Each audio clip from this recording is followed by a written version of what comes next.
Hello everyone. तो आज हम लोग पढ़ेंगे डाइपोल और डाइपोल मोमेंट्स। अब वहाँ से हम लोग पता करेंगे कि आयनिक बॉन्ड्स होता है कि नहीं होता। तो ये सारी चीज़ें हम लोग डिस्कस करेंगे, बने रहिएगा वीडियो में। और देखिए डाइपोल क्या होता है। डाइपोल होता है हमारे पास, ये जो एक कॉन्सेप्ट है वो पहला फिजिक्स का है। फिजिक्स में क्या कॉन्सेप्ट है वो थोड़ा सा समझना है कि अगर हमारे पास इक्वल और अपोजिट चार्ज है, यहां से देखना, अगर हमारे पास इक्वल और अपोजिट, अगर यहाँ पे Q प्लस रखी हो तो यहाँ पे Q माइनस, इक्वल चार्ज हो गया, यहाँ पे भी Q, यहाँ पे भी Q, मैग्नीट्यूड दोनों का सेम 10 कूलम 10 कूलम, बस एक पॉजिटिव होगा और एक नेगेटिव होगा। अगर इनको दो इक्वल एंड अपोजिट चार्ज को बहुत छोटे से डिस्टेंस पे रखते हैं तो इसी को बोलते हैं डाइपोल। डाइपोल एक सिस्टम है जिसमें जैसे अगर हम घर बोलते हैं तो क्या बोलते हैं कि हमारे पास किचन, घर में कैसे हुआ कि किचन, घर एक सिस्टम होगा जिसमें किचन होगा, बेडरूम होगा, वॉशरूम होगा, तो ये अलग अलग चीज़ है। तो इसी तरह डाइपोल क्या है, एक सिस्टम है जिसमें हमारे पास इक्वल एंड अपोजिट चार्ज जो होते हैं बहुत छोटे डिस्टेंस पे रखे हुए रहते हैं, तो उसको हम डाइपोल बोलेंगे। तो डाइपोल क्या है, it is a system, it is a system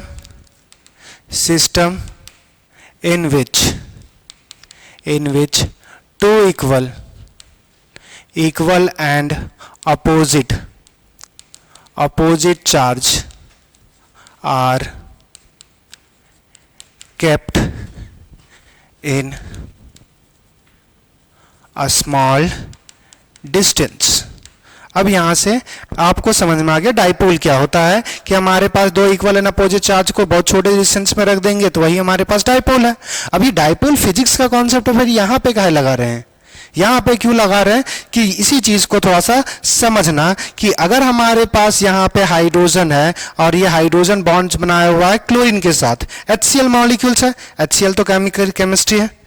अब यहां से समझना कि क्या हमारे पास हाइड्रोजन और क्लोरीन में इलेक्ट्रोनेगेटिव डिफरेंस है। अरे पक्का है। तो हाइड्रोजन कैसा है हमारे पास, लेस इलेक्ट्रोनेगेटिव। हाइड्रोजन हमारे पास जो होगा वो लेस इलेक्ट्रोनेगेटिव होगा। क्लोरीन कैसा होगा हमारे पास, मोर इलेक्ट्रोनेगेटिव। इलेक्ट्रोनेगेटिविटी क्या होता है कि बॉन्डिंग इलेक्ट्रॉन्स को अपनी तरफ खींचना। तो अगर अपनी तरफ खींचिएगा तो ये अपनी तरफ खींचेगा तो उसको इलेक्ट्रॉन मिलेगा, और इलेक्ट्रॉन जब मिलता है उस पर चार्ज कौन सा आएगा, नेगेटिव। बहुत अच्छे। और जब हमारे पास अगर किसी ने इलेक्ट्रॉन लॉस किया तो उस पर क्या सा चार्ज आएगा, पॉजिटिव। क्या है यहाँ पे हमारे पास क्लोरीन, ऐसा तो नहीं हो रहा कि क्लोरीन है भाई एक इलेक्ट्रॉन एक्सेप्ट करेगा तो Cl माइनस बने जाएगा, तो एक तो इलेक्ट्रॉन नहीं कंसिडर कर रहा, तो एक इलेक्ट्रॉन एक्सेप्ट नहीं करेगा। तो होता क्या है कि बस टेंडेंसी है भाई कि दो इलेक्ट्रॉन से अपनी तरफ खींचेगा। अगर ये इलेक्ट्रॉन से अपनी तरफ खींचेगा तो हम यहां से बोल सकते हैं कि इस क्लोरीन के पास आ जाएगा डेल्टा नेगेटिव और इस क्लोरीन के पास आ जाएगा डेल्टा पॉजिटिव, क्योंकि बॉन्ड टूट नहीं रहा है, सिर्फ बॉन्डिंग इलेक्ट्रॉन शिफ्ट हो रहा है। जैसे बीच में है थोड़ा सा शिफ्ट हो गए तो इधर मूव किए, तो अगर मैं इलेक्ट्रॉन्स हूं तो अगर अपने राइट साइड मूव कर रहा हूं तो उसको इलेक्ट्रॉन मिल रहा है, उससे भाई जो लेफ्ट साइड है उससे इलेक्ट्रॉन जा रहा है दूर। तो जितना जिसको मिलेगा उस पे नेगेटिव आएगा, जिसने लॉस किया उस पे positive, equal and opposite charge. और ये बॉन्ड हमारे पास बहुत बड़ा होगा या बहुत छोटा, बहुत छोटा होगा। तो ये जो बॉन्ड्स जिसमें हमारे पास इलेक्ट्रोनेगेटिव डिफरेंस होता है उसमें पोलैरिटी अगर इंट्रोड्यूस हो गया, पोलर हो गया, एक पॉजिटिव और एक नेगेटिव है, तो उसमें हमारे पास डाइपोल जैसा सिस्टम एक्ट करता है। तो यहां से हम लोग लिख सकते हैं when electronegative difference in a bond is observed, then it act as dipole। तो डाइपोल है फिजिक्स का कॉन्सेप्ट, मगर लगा रहे हैं केमिस्ट्री में क्योंकि उसी जैसा ही सेम एक्ट कर रहा है। अब यहाँ पे ये जो बात है तो यहाँ से थोड़ा सा देखना कि अगर किसी मॉलिक्यूल्स में डाइपोल है तो वो इलेक्ट्रोनेगेटिव डिफरेंस होना चाहिए, तो एक पॉजिटिव और एक नेगेटिव, तो ये पोलर होता है बॉन्ड्स। तो ये जनरली जो डाइपोल होगा वो पोलर बॉन्ड्स में ऑब्जर्व होगा। तो वही चीज है कि इलेक्ट्रोनेगेटिव डिफरेंस जिसमें है वही हमारे पास आ गया। अब इसी चीज को इलेक्ट्रोनेगेटिव डिफरेंस है तो यहाँ पे हमारे पास जो डाइपोल्स होता है, अब डाइपोल्स मेजर करता है कि पोलराइजेबिलिटी या हमारे पास पोलैरिटी ऑफ बॉन्ड्स, कि बॉन्ड हमारे पास कितना हमारे पास पोलर है, कितना नॉन पोलर, या कितना हमारे पास वो मॉलिक्यूल्स कितना वो मॉलिक्यूल्स हमारे पास पोलर है या नॉन पोलर है, उसी चीज की बात करता है डायपोल मोमेंट। तो डायपोल मोमेंट तो फिजिक्स के हिसाब से अगर हम देखेंगे, it is a measurement of charge system of two opposite charge. या फिर इसमें बोल देते हैं कि अगर डिफिनेशन से, फॉर्मूले के डिफिनेशन से चलेंगे तो dipole moment is a product of charge and distance. तो Q into R, dipole moment जो होता है वो हमारे पास, अगर हम बोलेंगे डायपोल मोमेंट, तो डायपोल मोमेंट क्या होता है हमारे पास, it is a product of, it is a product of charge and distance between two equal and opposite charge. तो डायपोल मोमेंट क्या है, तो अगर हम सीधा सिंपली यहां से फॉर्मूला लिखें तो म्यू इज इक्वल्स टू हो जाएगा Q प्लस हमारे Q इंटू, Q क्या है चार्ज, इंटू हमारे पास R मान रहे हैं डिस्टेंस बिटवीन टू चार्ज। तो यहाँ पे वेयर हमारे पास क्या है कि ये हमारे पास म्यू जो है इसको बोलते हैं डायपोल मोमेंट। Q हमारे पास magnitude of charge, magnitude of charge, और R क्या हो जाएगा डिस्टेंस बिटवीन चार्ज। अब यहां से ये तो फिजिक्स वाला हो गया कि mu is equal to Q into R. अब ये केमिस्ट्री में क्या मेजर करता है, ये हमारे पास पोलैरिटी मेजर करता है कि बॉन्ड्स हमारे पास कितना पोलर है। तो ये मेजर जो करता है यहां से, अच्छा हमारे पास यहां से बात करते हैं, तो dipole moment measure the polarity of the bond. अब यहां से देखो बॉन्ड में पोलैरिटी मेजर करता है, और डायपोल मोमेंट जो होता है वो एक वेक्टर क्वांटिटी है। अगर वेक्टर क्वांटिटी है तो इसका कुछ डायरेक्शन भी होगा। Dipole moment is a vector quantity. तो स्केलर और वेक्टर आपने पढ़ा होगा, स्केलर जिसके पास कोई डायरेक्शन नहीं है, वेक्टर जो डायरेक्शनल होगा। तो अगर इसमें डायरेक्शन होगा तो डायरेक्शन हमारे पास कहां से आएगा इसमें, वो समझना कि अब यहां से ये चीज थोड़ा सा याद रखना कि जब आप फिजिक्स पढ़ोगे तो फिर लगेगा कि उल्टा। अब याद करो कि जैसे थर्मोडायनेमिक्स आपको बताया था, तो अगर थर्मोडायनेमिक्स में आपको बताया था तो सीधा सिंपली क्या बताया था कि अगर हमारे पास सिस्टम एक्सपेंड कर रहा है तो वो थर्मोडायनेमिक्स फिजिक्स में अगर आप पढ़ोगे तो वो तुम्हारे पास पॉजिटिव होगा, एक्सपेंशन में वर्क डन। मगर केमिस्ट्री में पढ़ोगे तो एक्सपेंशन में वर्क डन नेगेटिव होता है। तो वहां पे पॉइंट ऑफ ऑब्जर्वेशन जैसे डिफरेंट था, इसी तरह हमारे पास यहां पे भी पॉइंट ऑफ ऑब्जर्वेशन अलग अलग होता है। तो यहां पे जो डायपोल मोमेंट डायरेक्शन आप केमिस्ट्री में पढ़ोगे उसका जस्ट फिजिक्स में उल्टा होगा। तो डायपोल मोमेंट का डायरेक्शन क्या होता है वो थोड़ा सा देखना। Dipole moment have direction positive charge to negative charge. जैसे अगर हमारे पास चार्ज था, जैसे अगर हमारे पास यहाँ पे जो पॉइंट चार्ज माने थे, यहाँ पे एक पॉइंट चार्ज माने Q1 और एक Q मान ही ले, हमारे पास Q एक पॉजिटिव और एक नेगेटिव, इनके बीच का जो सेपरेशन होगा वो R होगा। तो अगर हमारे पास यहां से डायरेक्शन निकालना चाहेंगे तो ये पॉजिटिव से नेगेटिव का डायरेक्शन होगा, और फिजिक्स में जब करोगे तो नेगेटिव टू पॉजिटिव होगा। और वेक्टर क्वांटिटी है तो वेक्टर क्वांटिटी में आप अगर रिजल्टेंट निकालते हो तो अगर हमारे पास दो डायपोल मोमेंट्स है, अगर हमारे पास दो डायपोल मोमेंट है, मान के चलो कि एक ऐसा है, एक हमारे पास अगर हमारे पास है, ठीक है, जब हमारे पास दो होगा तो अगर हम यहाँ पे एंगल थीटा ले रहे हैं, यहाँ पे हमारे पास μ1 और ये μ2, डायपोल मोमेंट को म्यू से दिखाते हैं, तो वो लिख चुके हैं mu is equal to Q into D, sorry Q into D बोलो या Q इंटू आर, बस वही डिस्टेंस है।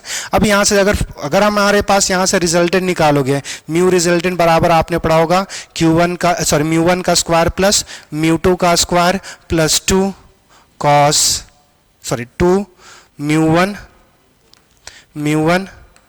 म्यू टू कॉस थीटा और इसका होल रूट, ये हमारे पास पड़ा होगा।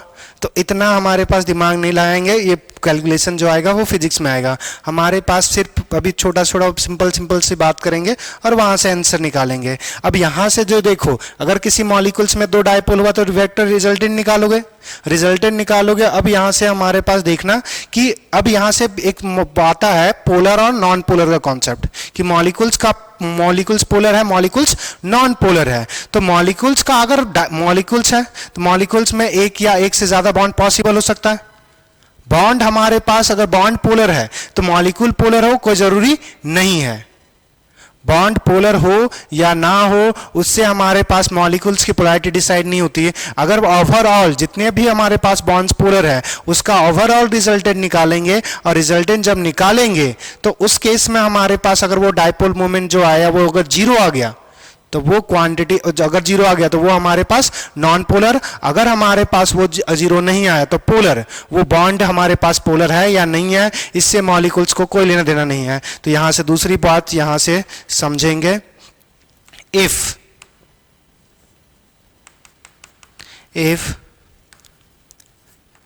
molecules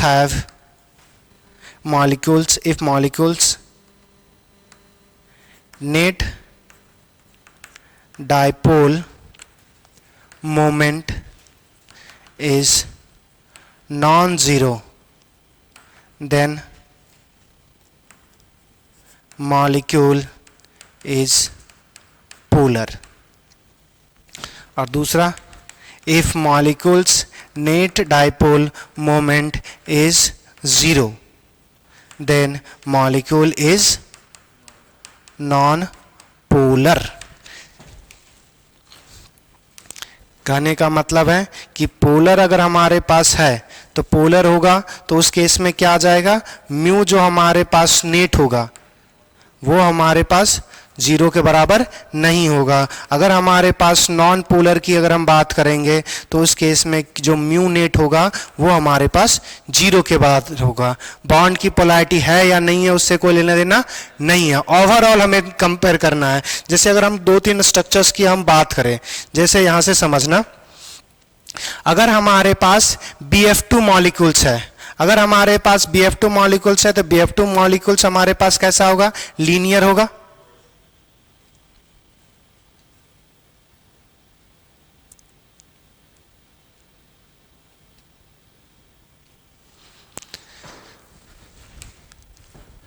जैसे ये हमारे पास B,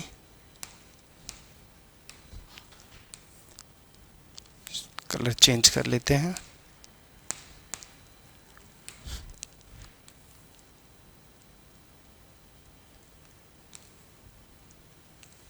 अब यहां से इससे फ्लोरीन अटैच होगा, इससे फ्लोरीन अटैच होगा। अगर हम बॉन्ड एंगल की बात करेंगे तो ये sp हाइब्रिडाइजेशन में जो बॉन्ड एंगल होता है वो कितना होगा, 180 डिग्री। तो यहां से अब यहां से देखो, फ्लोरीन और हमारे पास बेरिलियम में फ्लोरीन हमारे पास जो होगा वो नेगेटिव होगा, अगर हमारे पास more electronegative.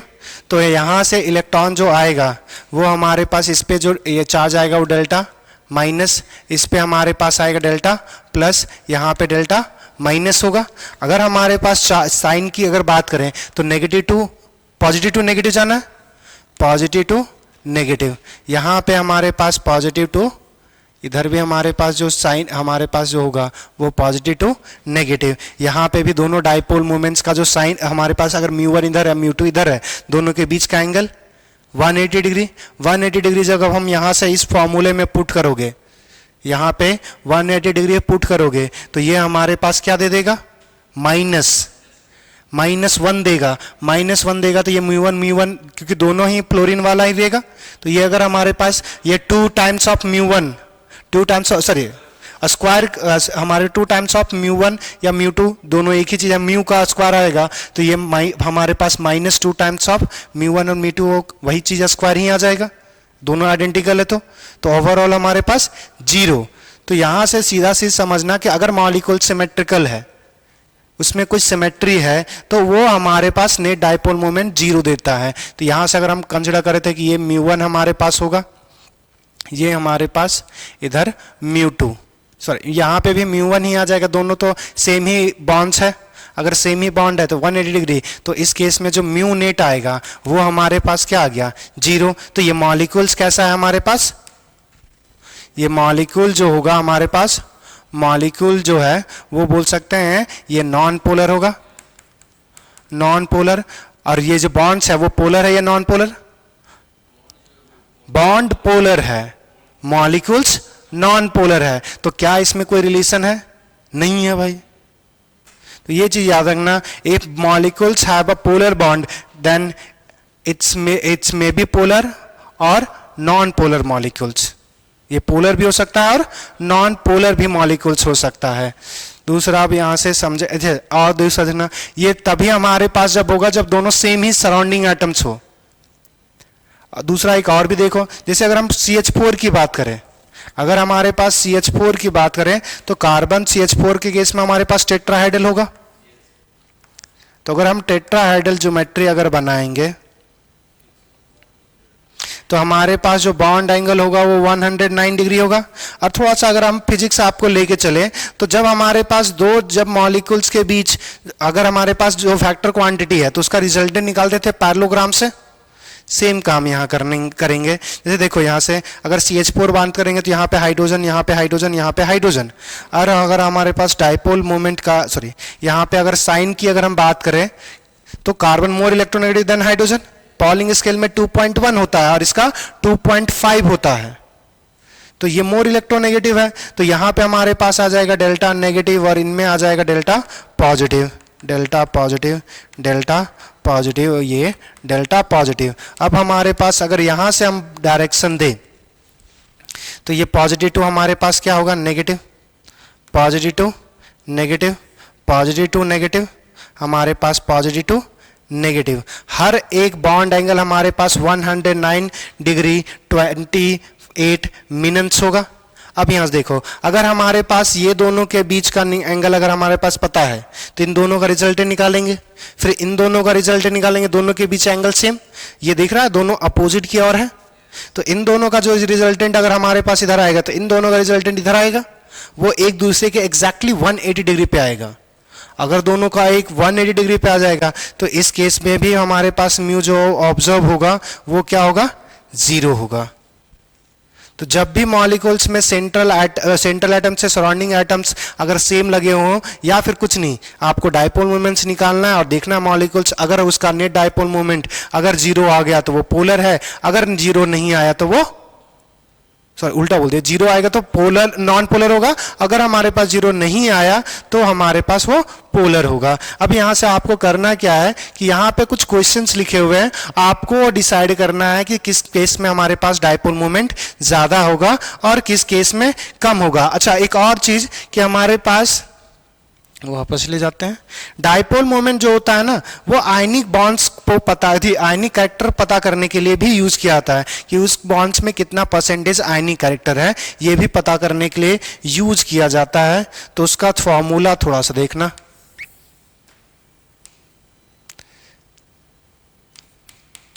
Dipole moment is used to find out percentage ionic character of bond और molecules, कि बॉन्ड या मॉलिक्यूल्स दोनों में किसी का भी निकालने के लिए यूज किया जाता है। तो इसका हमारे पास फॉर्मूला क्या है वो देखना, परसेंटेज आयनिक कैरेक्टर, परसेंटेज आयनिक कैरेक्टर जो होता है वो म्यू डाइपोल मोमेंट हमारे पास ऑब्जर्व कितना हुआ, हमारे पास म्यू थियोटिकल इनटू हमारे पास 100, ऑब्जर्व मतलब एक्सपेरिमेंटल भी बोल सकते हैं। तो वही चीज़ अगर लिखा रहे तो यही हमारे पास फॉर्मूला जो यूज होता है वो आयनिक बॉन्ड्स को पता करने के लिए यूज किया जाता है कि किसी भी मॉलिक्यूल्स में कितने हमारे पास परसेंटेज आयनिक कैरेक्टर कितना होगा। जैसे एक क्वेश्चन हमारे पास लेते हैं,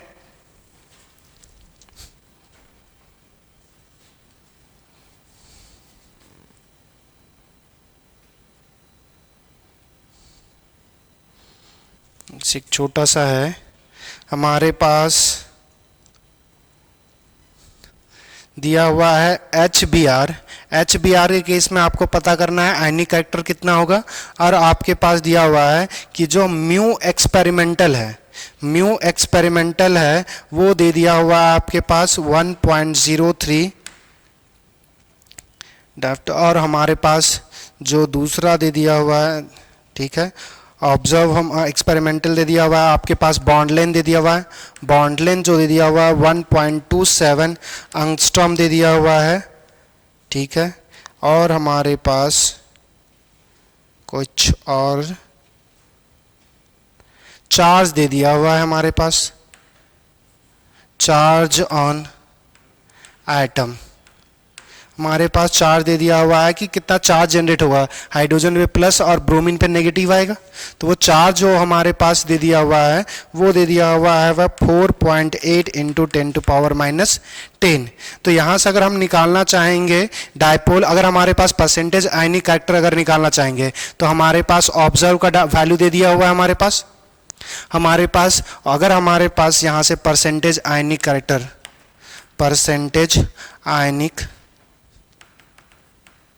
आयनिक कैरेक्टर की अगर बात करेंगे फॉर्मूला में ऑब्जर्व, तो एक्सपेरिमेंटल और ऑब्जर्व एक ही चीज हो गया, ये 1.03 दे दिया हुआ है।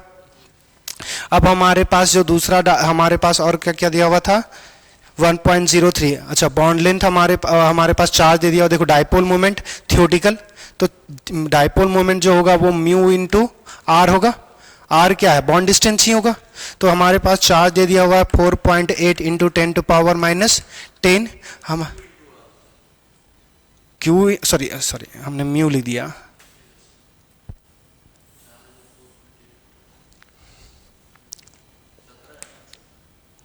म्यू एक्सपेरिमेंटल, तो म्यू इज इक्वल्स टू हमारे पास जो होगा क्यू इंटू आर, तो वही हमारे पास क्यू इंटू आर लिखेंगे, तो क्यू दिया हुआ है और हमारे पास जो आर डिस्टेंस दे दिया हुआ है वो कितना दिया हुआ था हमारे पास 1.27 इंटू 10⁻, एंगस्ट्रॉम में दिया हुआ तो इसको हम हमारे पास लिखेंगे -10, और हमारे पास जो डायफ्टर को अगर हमारे पास चेंज करेंगे, या तो फिर हमारे पास ये डायफ्टर है उसको अगर हम चेंज करना चाहेंगे, अच्छा ये चार्ज का मैग्नीट्यूड हमने नहीं लिखा कि चार्ज हमारे पास दिया हुआ था 4 इंटू 10⁻, हमारे पास 4 इंटू, ठीक है, हमारे पास ESU में दिया हुआ ये ESU इलेक्ट्रोस्टैटिक यूनिट।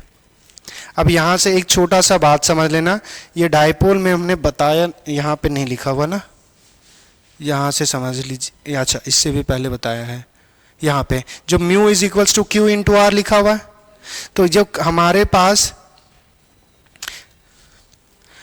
पास जो ये जो डी है, ये जो डायपोल मोमेंट्स का हमारे पास यूनिट जो होता है वो होता है डीबाई, ये unit of dipole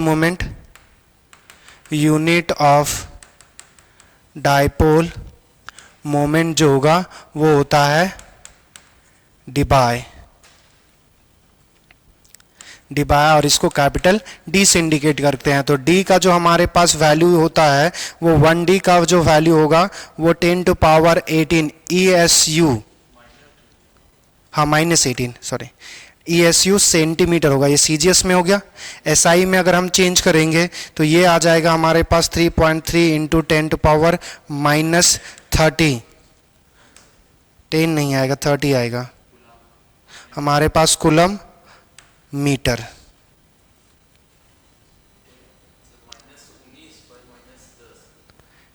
-19 I think, हाँ तब शायद 10, एक बार 10। अब हमारे पास इस क्वेश्चंस पे वापस आते हैं, हाँ ठीक है, तो अगर अगर हमारे पास इसमें अगर एंगस्ट्रॉम में लिखा हुआ ESU में अगर हमारे पास दिया हुआ है चार्ज जो हमारे पास दिया हुआ था, ठीक है, वो 10 ESU में ही दिया हुआ है, तो वो अगर हमारे पास ESU में आके चला जाएगा तो ये ESU और हमारे पास ये जो चेंज करेंगे इसको हमारे पास चेंज करेंगे सेंटीमीटर में 10 हमारे पास 8 आ जाएगा।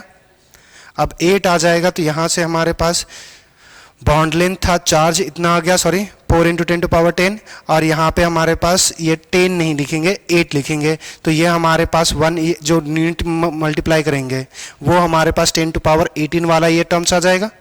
और ये हमारे पास जो था ESU ये सेंटीमीटर, तो 18 वाला डायरेक्ट खत्म कर सकते पावर, वो डायप्टर अच्छा हमारे पास डिबे और ऊपर वाला डिबे कैंसिल हो जाएगा, तो ये जो वैल्यू आएगा वो 1.03 हमारे पास 4.8 × 1.27। अच्छा हमने 100 लिखना भूल गए थे, तो यहाँ पे 100 लिखोगे तो यहाँ पे जो हमारे पास आयनिक परसेंटेज आएगा वो लगभग अप्रॉक्स ये 21% आएगा।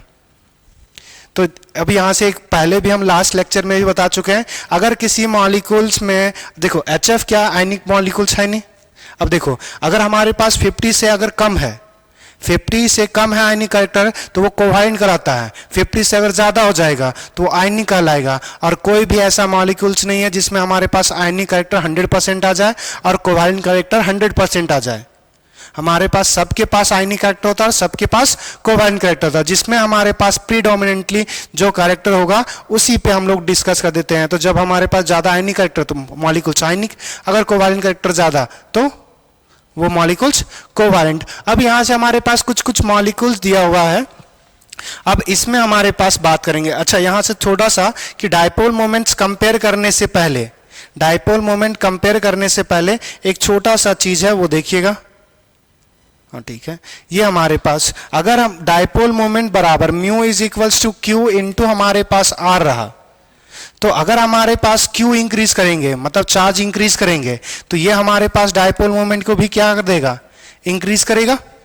अगर हमारे पास दूसरा आर अगर इंक्रीज करेंगे तो हमारे पास क्या होगा, म्यू भी इंक्रीज होगा।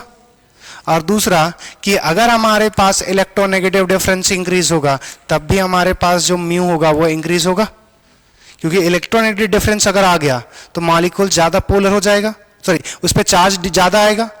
अगर मॉलिक्यूल्स में इलेक्ट्रोनेगेटिव डिफरेंस ज़्यादा तो ज़्यादा इलेक्ट्रॉन एक खींचेगा, दूसरे को ज़्यादा देना पड़ेगा, तो एक पे जितना पॉजिटिव आएगा दूसरे पे जितना नेगेटिव आएगा वो ओवरऑल हमारे पास बढ़ा देगा। चार्ज अगर बढ़ रहा है तो फिर डायपोल मोमेंट भी बढ़ा देगा। अब अब यहाँ से क्वेश्चंस को देखेंगे कि यहाँ पे ये जो मॉलिक्यूल दिया हुआ है इसमें सब में आपको बात करना है कि डायपोल मोमेंट का यहाँ पे तो या तो इंक्रीजिंग या तो डिक्रीजिंग, और बाकी जो क्वेश्चन दिया हुआ है उसमें आपको पता करना है। तो सबसे पहला देखो, सबसे पहला क्वेश्चन की बात करेंगे। अब यहाँ से देखें, अगर हमारे पास फर्स्ट क्वेश्चंस में अगर हम देखें इसमें हमें बात करना है कि हमारे पास डायपोल मोमेंट का डायरेक्शन क्या होगा, बढ़ेगा या घटेगा, क्योंकि एरो दिया हुआ है मतलब इतना है कि बढ़ेगा या घटेगा।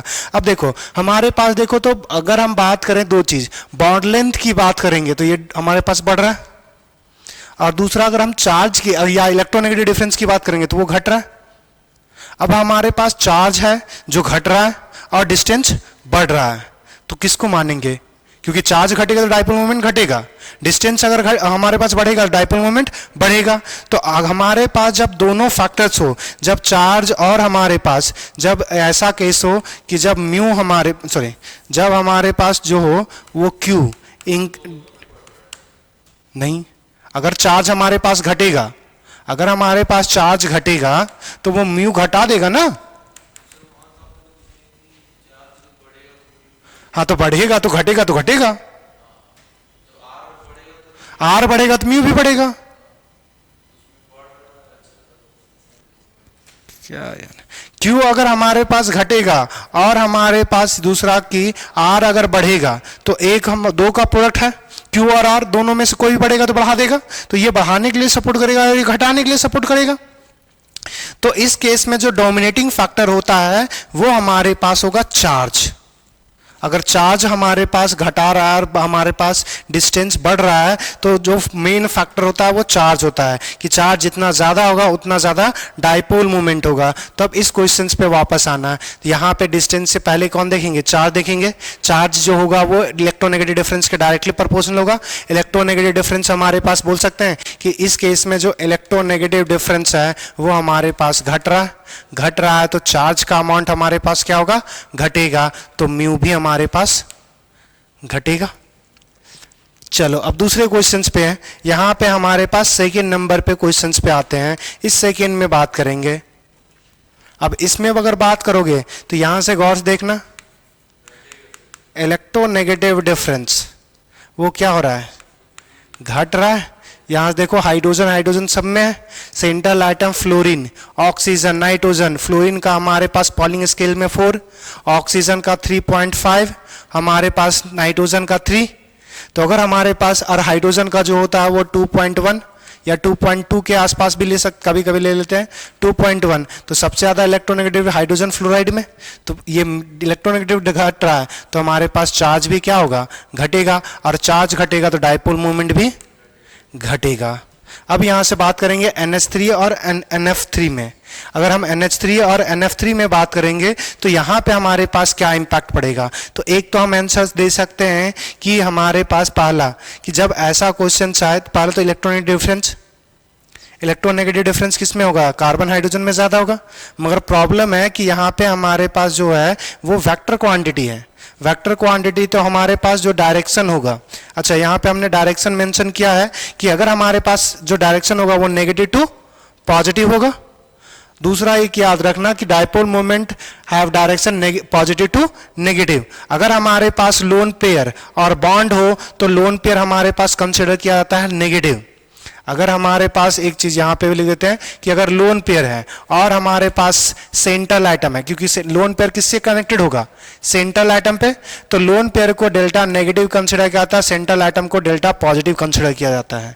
तो यहां पे जो डायरेक्शन होगा वो हमारे पास positive central atom to lone pair होगा। इतनी बातें याद रखना। अब यहां से वापस आते हैं जो हम लोग क्वेश्चन बताना चाह रहे हैं। अगर हमारे पास था NH3 और NF3। अब यहां से देखना, अगर हम डायरेक्शन अगर हम पता करना, डायरेक्शन अगर हम दे डाइपोल का हर एक बॉन्ड में, तो यहां से देखो पहला तो अच्छा स्ट्रक्चर से हमारे पास कंप्लीट नहीं है। तो अगर हमारे पास यहां से हाइड्रोजन होगा, हाइड्रोजन यहाँ पे फ्लोरीन और यहाँ पे फ्लोरीन। अब यहां से फिर से हमारे पास इलेक्ट्रोनेगेटिव डिफरेंस अराइज हुआ तो यहाँ पे क्या आएगा? डेल्टा प्लस और यहां पे डेल्टा माइनस प्लस नाइट्रोजन और फ्लोरीन में मोर इलेक्ट्रोनेगेटिव कौन? फ्लोरीन। तो ये हमारे पास डेल्टा माइनस और यहां पे डेल्टा प्लस आ जाएगा, माइनस। अब यहां से देखेंगे हमारे पास बॉन्ड की अब यहां से देखना जो डाइपोल आएगा वो नेगेटिव टू पॉजिटिव, सॉरी उल्टा कर दिया, पॉजिटिव टू हमारे पास नेगेटिव जाएगा, पॉजिटिव टू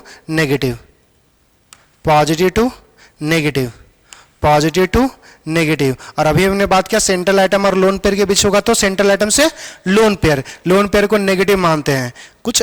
अब यहां से देखना दूसरा यहां पे समझना, यहां पे कैसा होगा? पॉजिटिव टू नेगेटिव,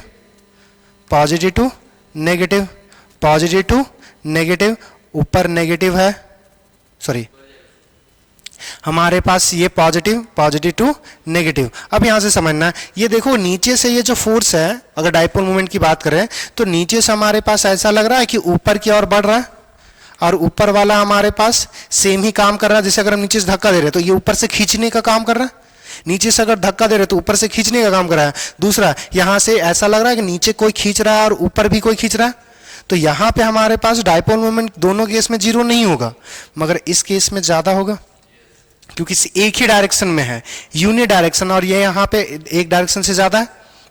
ये यहाँ पे दिख रहा है कि सारे पास ऊपर की ओर बढ़ रहे हैं, यहाँ पे एक कुछ नीचे की ओर कुछ ऊपर की ओर। तो यहाँ पे अमोनिया का केस में हमारे पास डाइपोल मोमेंट ज्यादा हो जाएगा। जब यहाँ पे आप बात करोगे इस केस में भी हमारे पास डाइपोल मोमेंट आएगा। तो गौर से देखना, यहाँ पे हाइड्रोजन पे पॉजिटिव, क्लोरीन पे नेगेटिव, और हाइड्रोजन पे क्या जाएगा, इस बॉन्ड के कारण हमारे पास यहाँ पे पॉजिटिव आ जाएगा, और बाकी इन तीनों के बॉन्ड्स के कारण क्या आएगा, नेगेटिव। यहाँ पे हमारे पास ये कार्बन क्लोरीन की वजह से कार्बन पे आएगा डेल्टा पॉजिटिव, और कार्बन हाइड्रोजन के कारण आ जाएगा इस पे डेल्टा नेगेटिव, डेल्टा नेगेटिव, और हाइड्रोजन पे डेल्टा पॉजिटिव। अच्छा, हम इतना नहीं कर रहे, अब डायरेक्ट हमारे पास डायरेक्शन अगर हम ड्रॉ करें, डायरेक्शन ड्रॉ करेंगे तो देखो यहाँ से पॉजिटिव टू नेगेटिव हमारे पास, फिर positive to negative, positive to negative, positive to negative. क्या यह अमोनिया वाला जैसे हमने ऑब्जर्व किया था वैसा ही है?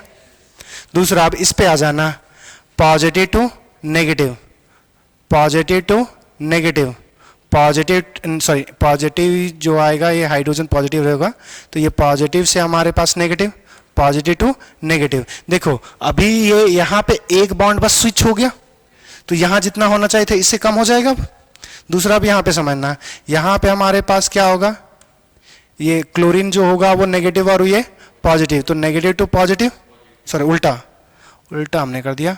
ये हमारे पास positive to negative, positive to negative, positive to negative, और ये हमारे पास पॉजिटिव टू नेगेटिव हो जाएगा। इस केस में अगर हम बात करेंगे तो कार्बन पे पॉजिटिव और क्लोरीन पे negative, positive negative, positive to negative, positive to negative, हमारे पास पॉजिटिव टू नेगेटिव। तो यहाँ पे जब हम, ठीक तो है, अच्छा ऊपर वाले में चेंजेस, ये positive to negative, positive to negative, positive to negative.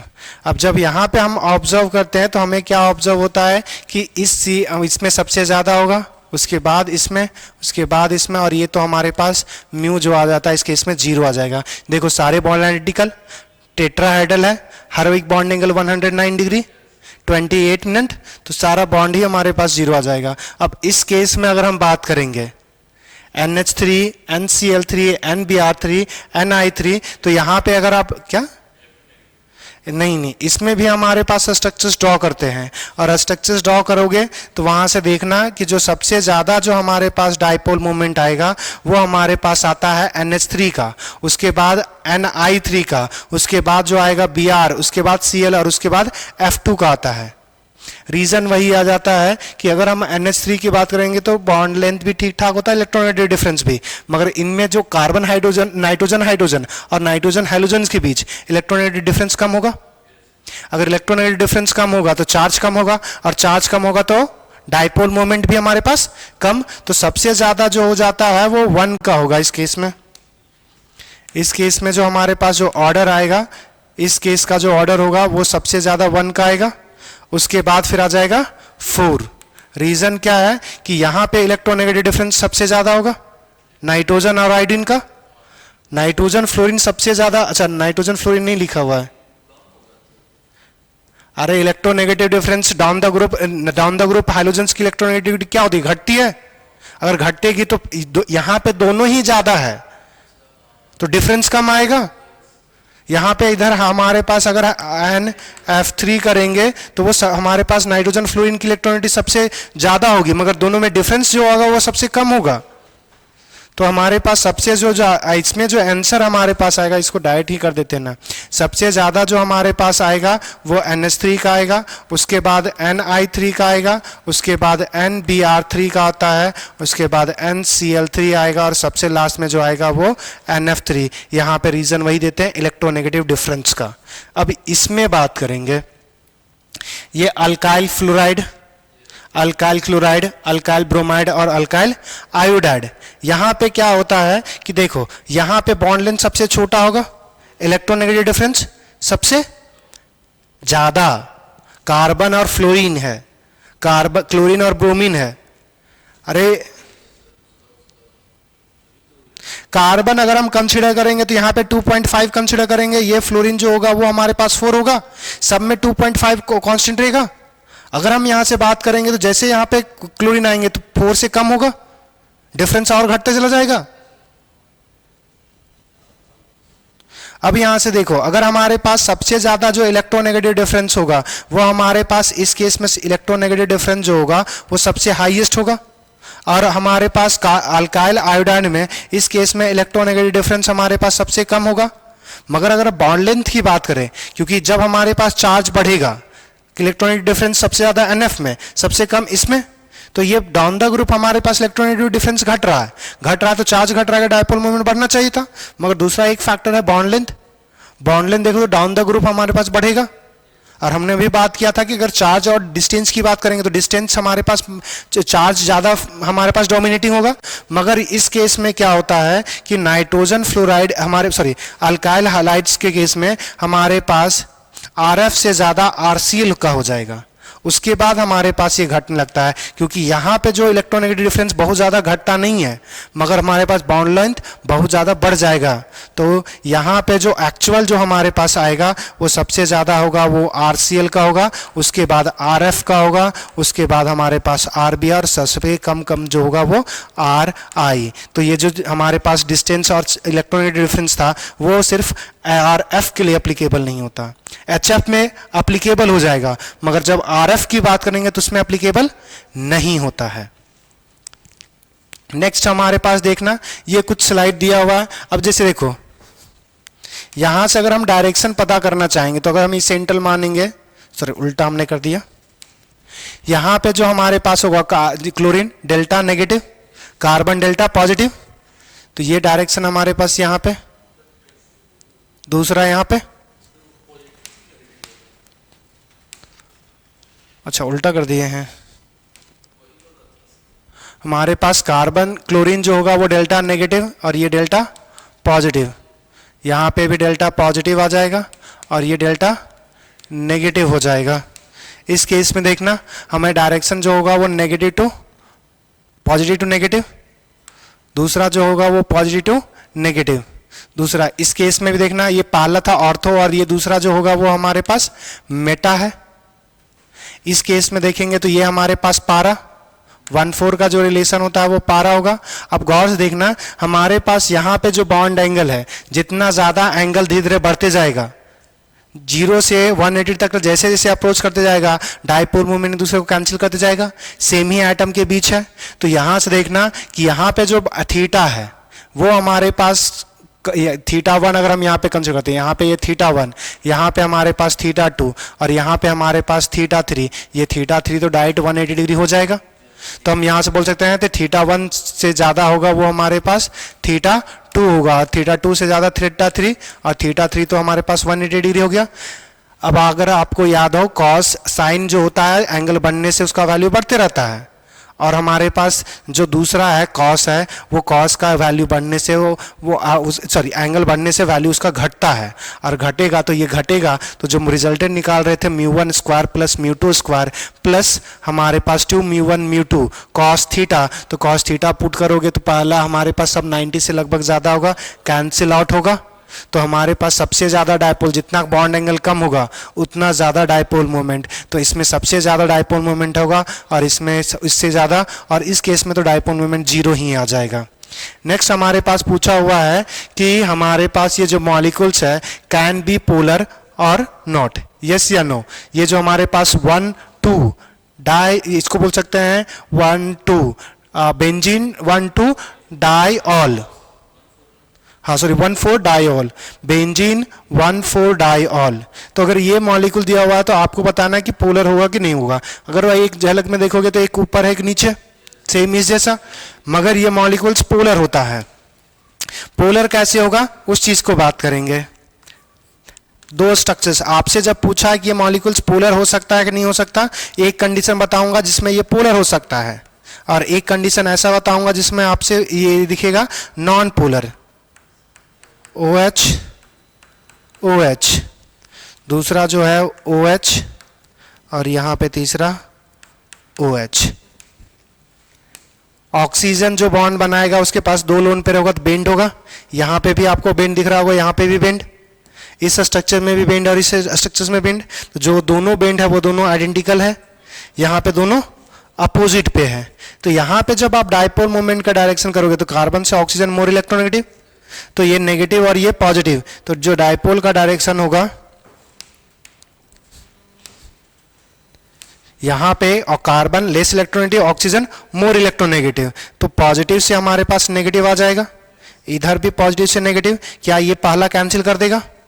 दूसरा आप यहां से देखना, oxygen more electronegative as compare to hydrogen, तो हाइड्रोजन से जाएगा वो ये ऑक्सीजन में, ये हाइड्रोजन से जाएगा वो ऑक्सीजन में, ये दोनों ऊपर वाला और नीचे वाला दोनों पैरेलल लाइंस दिख रहा है, पैरेलल लाइंस है, तो मतलब एक दोनों को एक लीनियर पे अगर कर दोगे तो दूसरे को कैंसिल कर देगा। मगर जब इस केस में बात करोगे, यहाँ पे अबव और यहाँ पे बिलो, ये एक दूसरे को कैंसिल करेगा। दूसरा, हाइड्रोजन से ऑक्सीजन की ओर आएगा और यहाँ हाइड्रोजन से ऑक्सीजन, अगर जो पैरेलल लाइन है वो यहाँ पे 180 डिग्री एंगल बनाएगा और यहाँ पे 180 डिग्री नहीं बनाएगा, तो इस केस में कैंसिल आउट नहीं होगा, कुछ ना कुछ रिजल्टेंट आएगा। तो यहाँ पे इस केस में हमारे पास डायपोल मोमेंट जीरो आएगा और इस केस में डायपोल मोमेंट जो आएगा वो नॉन जीरो आएगा। तो जब आपसे पूछ रहा है कि मॉलिक्यूल्स ये पोलर होगा कि नहीं होगा, या फिर नेट डायपोल पोलर बोल रहा है, मतलब पोलर अगर होगा तो मतलब नेट डायपोल मोमेंट जीरो नहीं होगा, अगर नॉन पोलर होगा तो उस केस में जीरो होगा। तो अगर ये जब क्वेश्चन अगर आपसे दिया हुआ है तो इस केस में सीधा सिंपल आपको ये करना है कि इस मॉलिक्यूल्स में दोनों पॉसिबिलिटी ढूंढना है। तो इस केस में अगर दोनों पॉसिबिलिटी ढूंढेंगे तो ये जो मॉलिक्यूल्स है इसका नॉन जीरो आ गया, मतलब मॉलिक्यूल्स पोलर है। तो आपसे ये पूछ रहा है, थोड़ी पूछ रहा है कि पोलर हो सकता है कि नहीं हो सकता है, वो आपसे पूछा पोलर होगा कि नहीं होगा, होगा। इसी तरह आप जो दूसरा जो स्ट्रक्चर्स बनाओगे उस केस में आप आपसे जो दूसरा जो पूछता है वो थायो ईथर का भी पूछ देता है, तो सेम चीज करेंगे इसका, एक ऐसा स्ट्रक्चर्स बनाओगे और एक ऐसा स्ट्रक्चर्स बनाओगे, तो इस केस में भी हमारे पास एक्सप्लेनेशन सेम ही मिलेगा, एक स्ट्रक्चर्स का डायपोल मोमेंट जीरो होगा, एक का नहीं होगा। और नहीं होगा तो जब पूछेगा कि मॉलिक्यूल्स में डायपोल मोमेंट जीरो है कि नहीं है, आपसे जो जनरली जो इसको लिख के दी गया ऐसे कि बोल देगा which of the following molecules, which of the flowing molecules have dipole moment non zero, तो ऐसा लिखा रहेगा। मगर आपको बनाना है फिर ऐसा, और उसमें अगर ऐसा दिया रहेगा तो हाइड्रोजन इधर भी हो सकता है इधर भी हो सकता है।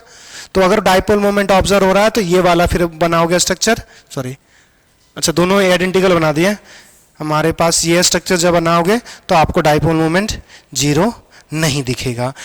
अगर हमारे पास बात करेंगे, जैसे अगर ये यहाँ पे बेंजीन रिंग पे अगर हमारे पास साइनाइड ग्रुप लगा दो, C triple bond N, C triple bond N, तो ऐसे मॉलिक्यूल जिसमें हमारे पास यहाँ पे जो ग्रुप लग रहा है उसका अगर नेट डायपोल मोमेंट अगर जीरो हो रहा है तो अपने आप होगा। यहाँ पे देखो ये नीचे की ओर लगेगा, ये सॉरी यहाँ पे जो डायरेक्शन दोगे कार्बन से ज्यादा इलेक्ट्रोनेगेटिव नाइट्रोजन, तो ये हमारे पास नेगेटिव टू, सॉरी उल्टा बोल दिया, पॉजिटिव टू नेगेटिव जाएगा, पॉजिटिव टू नेगेटिव, हमारे पास पॉजिटिव टू नेगेटिव, देखो 180 डिग्री पे कैंसिल हो जाएगा। तो जब ग्रुप कोई लग रहा हो और उस ग्रुप पे हमारे पास जो अगर उसमें कोई ब्रांचिंग नहीं है, तो अगर ब्रांचिंग नहीं है तो जनरली उसका डायपोल मोमेंट जीरो हो जाता है अगर वो 1 और 4 पोजीशन पे हो।